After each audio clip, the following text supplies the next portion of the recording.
হাতে প্রদান করিব। অর্থাৎ রোজার প্রতিদান কাল হাসরে আল্লাহ রাব্বুল আলামিন নিজ হাতে প্রদান করিবেন। সিয়াম পালনকারীদের প্রতিদান পরকালে আল্লাহ রাব্বুল আলামিন কি করবেন? প্রদান করবেন। মহান আল্লাহ রাব্বুল আলামিন বলেছেন যে সাওম আমার জন্য, আর একমাত্র আমার মুমিন বান্দাগণ আমাকে সন্তুষ্ট করার জন্য আমার উদ্দেশ্যে রোজা পালন করে থাকেন। আর সাওম পালন করে মানুষ কি করে? সাওমের মাধ্যমে মন্দ এবং অশ্লীল ব্যাখ্যা বা কথাবার্তার কাছ থেকে বিরত থাকে।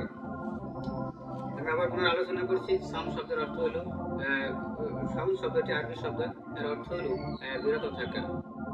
ফার্সি ভাষায় একটি রোজা বলা হয়। শরীয়তের পরিভাষায় সুবহ সাদিক হতে সূর্যাস্ত পর্যন্ত সকল প্রকার পানাহার এবং নিষিদ্ধ কাজ থেকে বিরত থাকার নাম হলো রোজা। আর সাওম ইসলামের 5টি স্তম্ভের মধ্যে একটি স্তম্ভ। ইসলামের যে 5টি স্তম্ভ বা খুঁটি রয়েছে, কালিমা, নামাজ, রোজা, হজ, যাকাত, এর মধ্যে সাওম হচ্ছে একটি স্তম্ভ। আর সাওম আল্লাহ রাব্বুল আলামিন কি করেছেন? আমাদের উপর ফরজ করে দিয়েছেন। এই